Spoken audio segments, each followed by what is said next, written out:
Hey guys, how's it going? Today we're going to be planting 3 different varieties of shrubs out in the garden and 1 variety of shrub in a container. This is what we've got right here. We've got a couple of the Centara double blue lilacs, couple varieties of Caryopteris, and 1 brand new variety of panicle hydrangea. Okay, before I show you close-up of these plants, now they look pretty good all clustered together in the gator. Once I get them out, especially the hydrangeas. So what happened? These are in smaller containers, like 2-gallon size containers, and when it's really hot outside here, if we have plants in containers like that, we typically have to water them twice a day, and we were doing that all along. They were looking great. One night I completely spaced, like I just thought I had done it, and I didn't come out and water them the second time. So quite a number of them are suffering from some leaf burn. They will be completely fine. I'm not worried about it at all, but it does kind of make them look a little sketch today. Mostly good though. So this one here, the Centara double blue lilac, I've had this plant before. In fact, when I had it before, it was planted right about in here.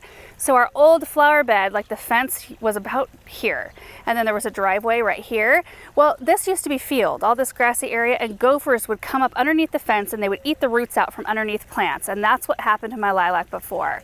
So I've got 2 of these to plant out today. And I was so bummed because, you guys, these lilacs are so pretty. And typically when I lose a plant, I just know it's part of the process. It's how gardening is, you lose things. But every once in a while there's those plants that you think, oh, dang it, I just got some size on that plant. I was so looking forward to see what it looked like the next spring. So anyway, I was bummed when we lost that plant, and I knew I wanted to get more in because these have a very, they're lavender color. They're called blue, but they're kind of a lavender purple to me, and they're double flowers. So the bloom panicles, while they have that big fluffy traditional bloom panicle of a traditional lilac, they seem extra fluffy because of that double flower, and they are in the specific group of lilacs. So I guess there's 15 different species of lilac. These are in the most fragrant of all 15 of the species. It's like Syringa hyacinth something or other. Maybe we can put it on the screen. They are so super duper fragrant, and I love that. They do grow about 6 to 8 feet tall and wide, so we're gonna have to put these somewhere where we can just let them go. They bloom on old wood, so if you do want to prune on a lilac, which is usually not something you want to make into a habit, I guess, so like put it somewhere where it can grow to its full size, you can prune them right immediately after they're done blooming in the spring, because they still need the rest of the season to form up buds to bloom the next year. So I'm just planning on putting these out somewhere where they can get to their full size and I won't have to be pruning. I don't usually prune on our lilacs like as a habitual thing. I do it if I get a weird branch or something that needs to come down, I'll take that out, but I don't even deadhead our lilacs. And another couple of things about the lilacs that are just so awesome, they are zone 2 through 8, this one is. They might vary a little bit, but lilacs are typically very tough. In fact, they need a lot of cold hours. Like, I think I was reading about this one, it needs a minimum of 1,700 hours below 45 degrees in order to bloom the next year. So what is that, like 70-ish days, which it'll get here, and that's why it can only go up to like a zone 8. They're also very tolerant of alkaline soil. We have super high pH here, so to find things that thrive in that and don't get chlorosis and all of that business, so nice. The 2 varieties of Caryopteris, one is a little bit of an older variety, Beyond Midnight, and it's just a gorgeous, I mean, you can see it's gorgeous. This is another one, kind of like Russian sage, that starts blooming mid to late summer and then blooms through the rest of the season, and it can handle really dry conditions, really hot conditions. It's just a beautiful pollinator attracting plant. But this one right here, you guys, so there's no color on it yet. We'll show you a picture. It's a brand new one this year called Beyond Pinked. The blooms are gorgeous, but you know what? The stems are also really pretty. They've got a pink tone to them, and they've got a very dense, thick structure. They grow about 2 to 2.5 feet tall and wide. The thing about this one is that they're only hardy down to a zone 7, and we're a zone 6. So today we're going to be planting these in containers with the hopes of putting them somewhere more protected for the winter months, and then hopefully they'll come back for us next year. They are fairly late to break dormancy, so they're one we're going to just kind of have to hold our breath and see what happens, but the blooms on them are so pretty. I've actually never seen the blooms in real life, so I'm very excited about these and hopeful that they will bloom at least this year so we get to see them. And then this brand new panicle hydrangea for 2023 is called Puffer Fish. This is the one that's showing the most leaf burn, so just ignore the leaves. They will be completely fine. Look at the blooms. Not only are they gorgeous, bright white, they turn pink later in the season, but you guys, now this is a bummer that this is showing the burn too, but look at how huge this bloom is. I mean, This is massive. And then they shoot up another one right out of the top of their panicle. Like, this is what the plant will do. You can see this one's starting to do it. These of course look a lot fresher because these started to open after the heat wave. This one made it through the 110 kind of. It would have looked like this had I remembered to water it that one time. Do you hear the thunder? I don't think it's gonna last long. I think we're gonna get sun here in a minute. But this pufferfish grows about 3 to 5 feet tall and wide. Zone 3 through 8 blooms on new wood, very tough. Typically we have pretty good luck, even in high desert with the panicle hydrangeas, both with our heat, so long as they get sufficient water, and with our winter temperatures. So anyway, I'm really excited to add these. So let's start with our in-ground planting first. I think most of these are gonna go out into the south garden, and then we will pot up the pink Caryopteris. I haven't even picked out what pots those are gonna go in yet, so we'll do that as well.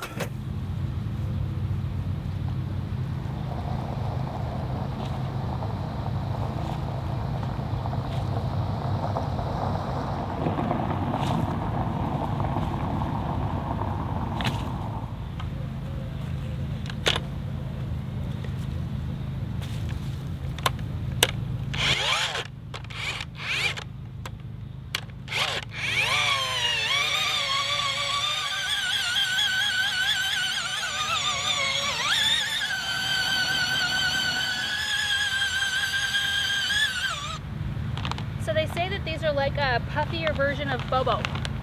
Oh. Yeah. That's cool. Yeah, I'm excited to try them.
Lilacs like alkaline soil, Aaron.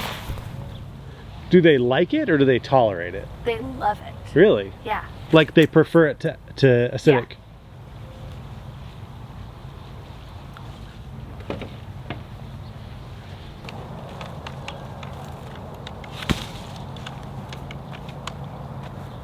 That looks good.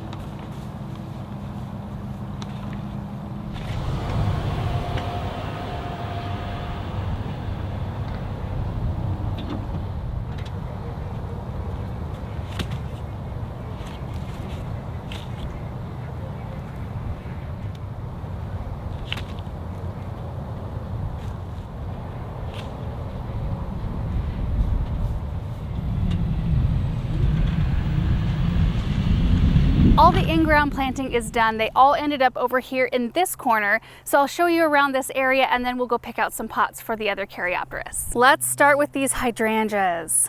They look so pretty right here. If you're familiar with the Bobo hydrangea, because it's a little bit of an older variety, well, older than this one for sure, they say the pufferfish is like a bigger, puffier version of the Bobo. So we started them right here, and I think the mix is starting to look really good over here. The Vanderwolf pine, you guys. So we planted, this was at one of the B&Bs this spring. The new growth on it is incredible. All these new growth points. So it's liking this spot, which makes me so happy. We recently planted these lemon squeeze pennisetum, which look really good there. I think they look really good with this tree. And then this looks great. So I ringed the bottom of the Vanderwolf. Now this one only grows about 15 feet wide at max, if that here. So that means 7.5 feet from the center of its trunk, which, you know, they may touch in the end, but maybe not. These 3 to 5 feet tall and wide, so kind of did a ring around that way, and then kind of cruised back in around this hyssop so that we could have some structure back there as well and kind of have that bright white interest. It's so pretty. This is a Desert Plains pennisetum, so a different variety, same family as the lemon squeeze, but just a little bit different. In fact, there's another one over here. Let me show you what the seed heads look like because they are amazing. Look at these. Look how big these are. Oh, they're so cool. I don't know why the other one isn't pushing these yet, but this one just started. Anyways, so we'll have a nice kind of drift of these hydrangeas back here. We'll come in with some larger shrubs back behind them. Right in front, we've got some of the pink illusion. Is that the right name? Veronica. I had to cut one back today. It's fine. Just the leaves on the top kind of were looking bad. So we've got the nice pink here, the purple and the white. And then we can start another drift right in here. And I might plant some other things. Like it might be kind of pretty to have some alliums back in here, some nice big purple spring interest. Anyway, it's coming right along. And I love looking down this way and knowing that all of these things are gonna thicken up. Right now they all look really separate, but they'll all become nice big drifts. But right beyond like the blue hyssop, you can see the white swan echinacea and the hardy geraniums and the yarrow. Oh, some overcast, it's glorious. For a second. Okay, right across the way here, I planted the Beyond Midnight Caryopteris, which you guys, I did end up putting these all together because they only grow about 2 feet, maybe 2.5 feet tall and wide. They're kind of like a mid-sized perennial, really, while being still a woody shrub. I think they're going to be really nice here. We've got, you know, the Desert Plains pennisetum there. We've got a golden ticket privet. I haven't developed this area a whole lot, but I know I want to put a, let's see, I think I'm going to be putting in a tree right out here, and I'll probably put, because this spruce will get large, I'll probably put a larger shrub in here that's got red leaves. Anyway, it's going to be nice to have this late summer blue color in here. These are a little bit tough to keep happy in their plant containers as well, their nursery containers, because they don't like a lot of water, but when it's so hot they dry out so fast. So I think we were kind of erring on maybe giving them a little bit too much. The leaves are a little bit droopy. I think they're going to just bounce though pretty quickly. Anyway, today is a lesson in faith in planting, I guess. The blue blooms will look gorgeous with that golden ticket though. And that I planted last season. It was looking really poorly last year and I pretty much cut it back down to the ground this season. So I'm hoping that next season it really puts on a lot of growth. All right, over here. Here is one of the Centara double blue lilacs. So 6 to 8 feet tall and wide will be a nice, beautiful big shrub. And then these Niagara Falls grow 4 by 4. But that spring color in here is going to be awesome. We do have a blue muffin viburnum over here, so we'll have white blooms here, some lavender blooms here, and just working on getting all of the seasons of interest. But you can see we've got a lot of room to add those things in. The other lilac is over here. It looks like there's a lot of things planted here, like a lot of things going on anyway, but there's really not. These are for some projects. We've got some shrubs hanging out.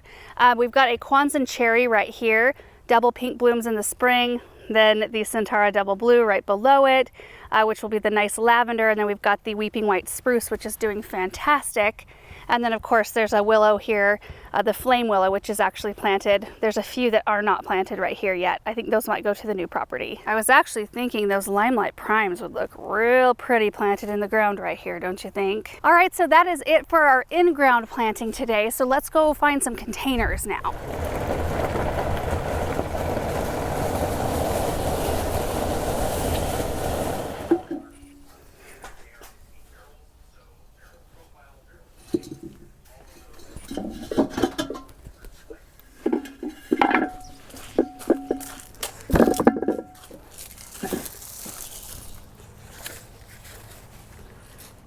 Oh yeah, I think that's going to be perfect.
And there they are. I think they look really nice in those containers. I think that the clean appearance of the plant is just a very fresh looking plant. Looks really good with the simple gray clay containers. And I put them here in the vegetable garden for a couple of reasons. One, they're gonna get full sun pretty much all day in this spot, which is what they want. And I'll be able to control the water in this location, I think. I mean, I could easily tap into the drip that's in the corner of this raised bed, but I think because I'm still dragging the hose out every day to water seedlings in this area, I can just keep my eye on these. I don't need to overwater these or give them too much. I might even be able to go every other day now that they're potted up and they've got more reservoir, you know, more soil around their root balls, but I'll be able to monitor them more closely in this location than I think pretty much anywhere else. And that is it for today's projects. I'm really excited about the new shrubs we're getting to try out, but also that lilac. Those lilacs, I should say, those two that we planted today. I'm so excited to see what those look like in the spring, to see some fresh blooms on them. I don't expect a tremendous amount of growth. I don't expect any growth this year. Probably not a lot next year, maybe a little bit, and maybe just a few blooms, but I think just seeing that and kind of knowing what's gonna happen in the future and how they're gonna look in those spaces, oh, it's just gonna be so much fun. Anyway, thank you guys so much for watching this video. I hope you enjoyed it. I will be sure to post some updates on those Beyond Pinked Caryopteris. They'll probably show up in a garden tour later on, but if they start to bloom, I'll be sure to post some pictures so you guys can see what they look like. Anyway, see you guys in the next video. Bye.